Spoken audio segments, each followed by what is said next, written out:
मला पश्चाताप होतोय ज्या पद्धतीनं हे लोक इथं भ्रष्टाचार बघितल्यानंतर करताना बघितल्यानंतर अरे काय होतास तू, काय झालास तू आणि कुणा करता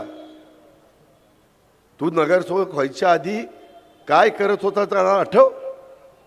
भंगारच्या गाड्या जकात नाक्याच्या इकडून तिकडे पोचवायचा. मी कुणावर कारण नसताना लाडक्या बहिणींवर आरोप करणार नाही.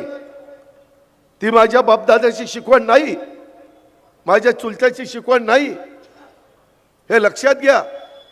परंतु कुठेतरी ह्या शहराला तळहाटाच्या फोडाप्रमाणे आम्ही जपलंय, वाढवलंय आणि त्याचा पार वाटोळं चाललेलं बघून तळपायाच्या आत मस्तकामध्ये जाते.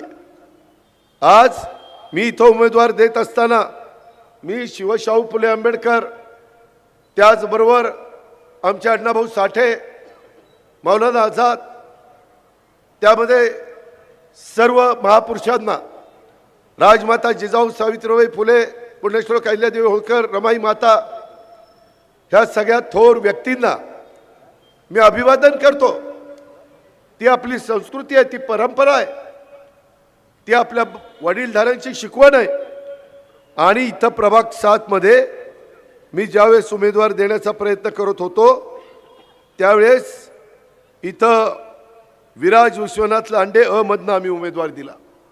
BCom झालाय, LLB